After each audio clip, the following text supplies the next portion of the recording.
Hello everybody, how are you? I hope you all are fine and doing your studies properly. So welcome into the class 10th and I am your science teacher. So in previous video we have discussed about the two laws of Mendelism. The one is the law of the dominance and the second one is the law of segregation. So in today's video we will discuss about the Mendel's third law, that is the law of the independent assortment. Okay, so let's start, and this is the last video of this chapter. Okay, so start. The third law is the law of the independent assortment. ठीक है, this law of Mendel is based on the result of the dihybrid cross. Mendel का ये law जो है वो dihybrid cross के result पर based है. इससे पहले जो दो लॉ पढ़े थे अपन ने वो मोनोहाइब्रिड क्रॉस पर बेस्ड थे. ठीक है, ये डाईहाइब्रिड क्रॉस पर बेस्ड है. आपको पता है मोनोहाइब्रिड क्रॉस में ओनली वन कैरेक्टर का स्टडी करते हैं, जबकि डाईहाइब्रिड क्रॉस में 2 कैरेक्टर्स की स्टडी होती है.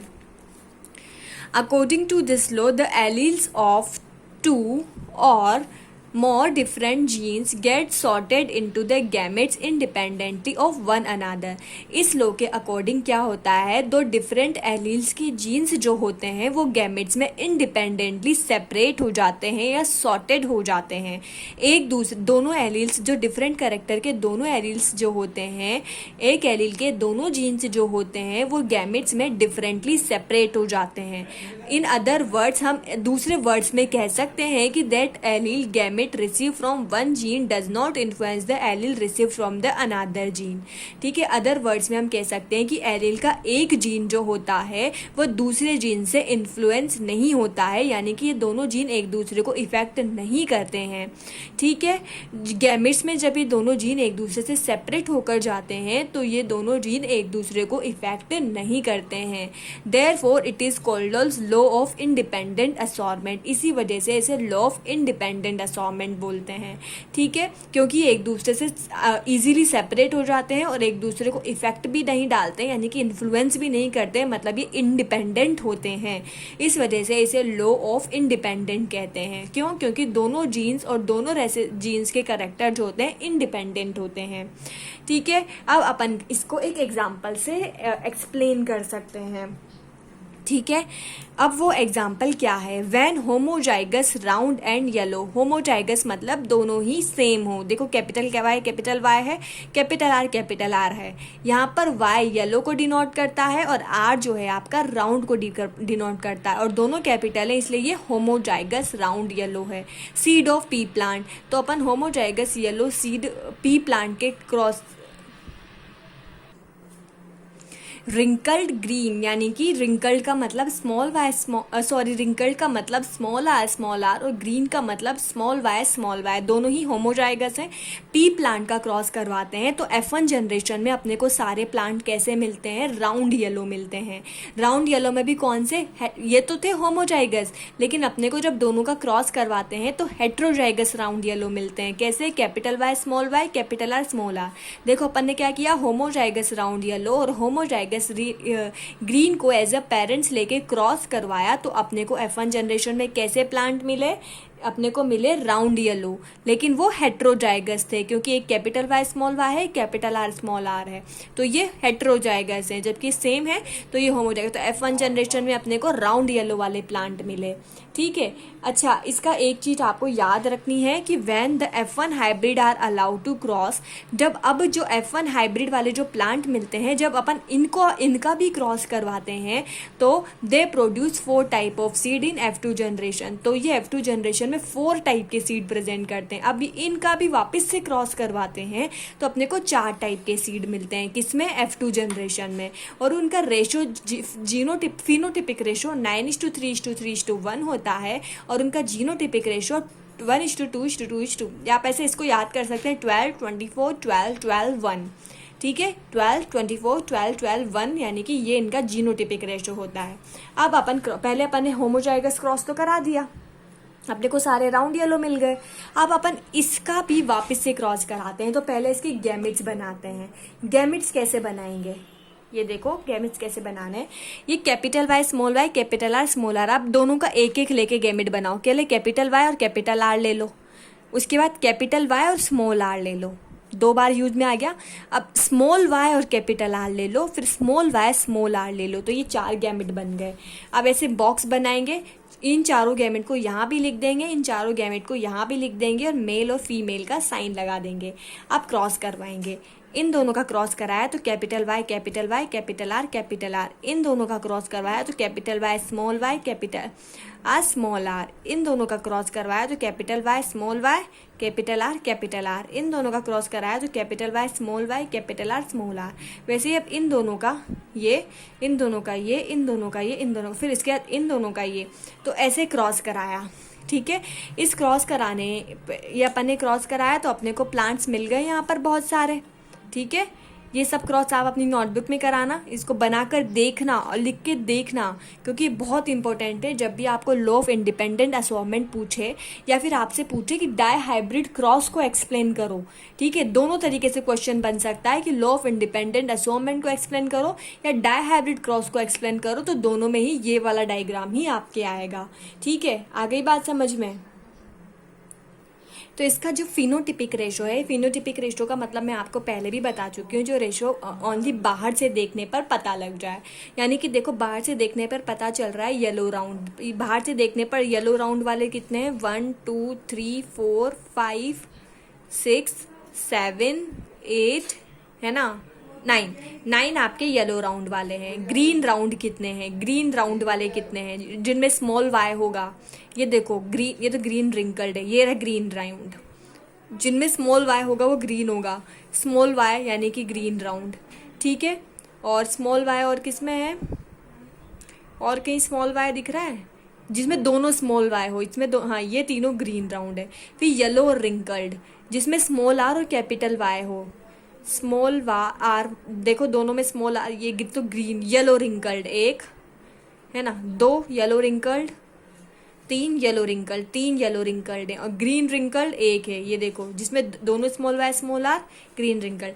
आपको पता है अगर दोनों कैपिटल हैं तो येलो राउंड होगा, अगर एक भी कैपिटल प्रेजेंट है, जैसे यहाँ पर एक ही कैपिटल आर है, तो ये राउंड होगा। जब दोनों स्मॉल वाई हों या दोनों स्मॉल आर हो तो ही ग्रीन और रिंकल्ड होगा। ठीक है, यहाँ पर आपको मैं बता देती हूँ, कैपिटल वाई आपके यहाँ येलो को बताता है, स्मॉल वाई जो है आपके ग्रीन को बताता है, कैपिटल आर राउंड को बताता है, और स्मॉल आर आपके रिंकल्ड को यहाँ पर डिनोट करता है। तो फिनोटिपिक रेशो आपका ऐसे आ जाता है। जीनोटिपिक रेशो को काउंट करना बहुत मुश्किल है, तो आप इसे डायरेक्टली लर्न भी कर सकते हैं, 12 24 12 12 1। ठीक है, तो यहाँ से आपका जीनोटिपिक रेशो भी आप काउंट कर सकते हैं। देखा जाए तो आप इनको काउंट कर लेना, ये इसमें आपको मिल जाएंगे। ठीक है, नाम कैसे देना है येलो राउंड के तो आप समझ ही गए होंगे। ठीक है, तो ये हमारा लॉ ऑफ इंडिपेंडेंट असॉर्टमेंट था, जो हमारे तीनों लॉ मेंडल के कंप्लीट हो गए। अब हमें इम्पोर्टेंस पढ़नी है, मेंडल के लॉ की इम्पोर्टेंस क्या है हमारी लाइफ में। ठीक है, क्यों पढ़े हमने ये, तो फर्स्ट देखते हैं। It is extremely important that dominant character found in living organism. ये बहुत ज़्यादा इंपॉर्टेंट है कि लिविंग ऑर्गेनिज्म में कौन से कैरेक्टर प्रेजेंट हो, डोमिनेंट। ठीक है, आपको पता है टॉल और ड्वार्फ में से टॉल डोमिनेंट कैरेक्टर है। ठीक है, तो हर कोई चाहता है वो टॉल हो, तो ये बहुत ज़्यादा इंपॉर्टेंट है कि लिविंग ऑर्गेनिज्म में डोमिनेंट कैरेक्टर प्रेजेंट हो, because various harmful or lethal gene. क्योंकि जो वेरियस हार्मफुल और लीथल जीन्स जो होती है ना, वो रेसेसिव कैरेक्टर होती हैं, यानी कि जल्दी रिप्रेजेंट नहीं होने वाली कैरेक्टर होती हैं। ठीक है, तो वो can not express themselves in the presence of the dominant gene. और अगर कोई डोमिनेंट जीन प्रेजेंट होती हैं तो रेसेसिव हार्मफुल लीथल जीन जो होती हैं वो अपने आप को एक्सप्रेस नहीं कर पाती। तो ये अच्छा होगा कि अगर डोमिनेंट कैरेक्टर प्रेजेंट होंगे तो हार्मफुल जीन जो है अपने आप को एक्सप्रेस नहीं कर पाएगी और हम हमारी बहुत सारी डिजीज से और म्यूटेशन से बचे रह पाएंगे। ठीक है, फिर आता है gene concept is proved by the Mendel law of segregation और law of purity gamete. Gene की जो कॉन्सेप्ट था कि हमारे अंदर जीन्स मिलती हैं अलग अलग कैरेक्टर की, ये किससे प्रूफ हुआ था, मेंडल का जो लॉ ऑफ सेग्रीगेशन यानी कि लॉ ऑफ सेपरेशन या law of purity of gametes था, उससे प्रूफ हुआ था जीन का कॉन्सेप्ट।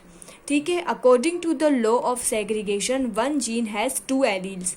ठीक है, लॉ ऑफ सेग्रीगेशन के अकॉर्डिंग एक जीन जो होती है उसके 2 एलील होते हैं, एक डोमिनेंट कैरेक्टर को शो करता है, एक रेसेसिव कैरेक्टर को शो करता है, और दोनों एक दूसरे के कॉन्ट्रास्टिंग होते हैं। कॉन्ट्रास्टिंग का मतलब एक टॉल है तो एक ड्वार्फ होगा, ठीक है, एक राउंड है तो एक रिंकल्ड होगा।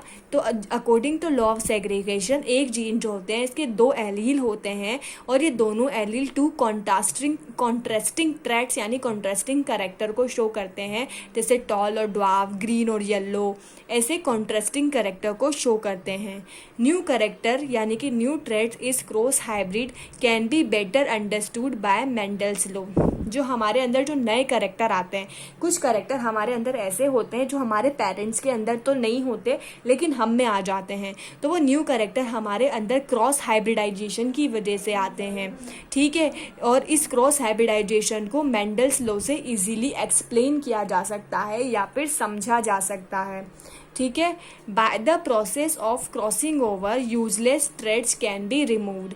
हमारे आपने एक सेल डिवीजन वाला चैप्टर पढ़ा होगा, हो सकता है कभी, तो उसमें एक प्रोसेस होती है क्रॉसिंग ओवर की प्रोसेस। तो क्रॉसिंग ओवर की प्रोसेस से हमारे अंदर जितने भी यूजलेस कैरेक्टर या ट्रेड्स होते हैं हम उन्हें हटा सकते हैं।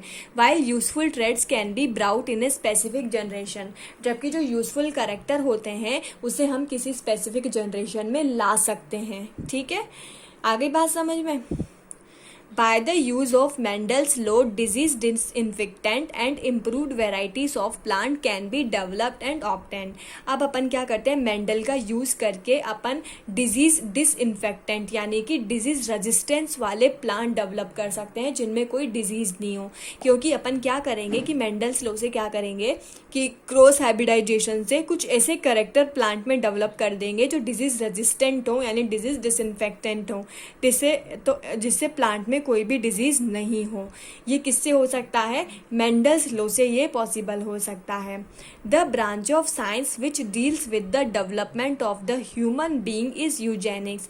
ठीक है, साइंस की वो ब्रांच जो ह्यूमन बीइंग्स में होने वाले डेवलपमेंट को स्टडी करती है या डील करती है उसे यूजेनिक्स बोलते हैं। ठीक है, यूजेनिक्स किसे बोलते हैं, साइंस की वो ब्रांच जो ह्यूमन बीइंग में होने वाले डेवलपमेंट को डील करती है उसे यूजेनिक्स बोलते हैं। और ये यूजेनिक्स किस पे बेस है, it is based on the Mendel's law of inheritance. Mendel के जो इनहेरिटेंस के लॉ है ना, कौन कौन से हैं, law of dominance, law of separation या फिर law of purity of gametes और लॉ ऑफ इंडिपेंडेंट असॉर्टमेंट। ये 3 लॉ मेंडल के इनहेरिटेंस के लॉ हैं और ये यूजेनिक्स जो होता है इन तीनों लॉ पर ही डिपेंड करती है। ठीक है, तो आज हमारा चैप्टर का लास्ट सेक्शन कंप्लीट हो गया। अब हम इसके क्वेश्चन आंसर करेंगे और उसके बाद हम नेक्स्ट चैप्टर स्टार्ट करेंगे। ठीक है, so thank you everyone, stay home, stay safe and bye bye.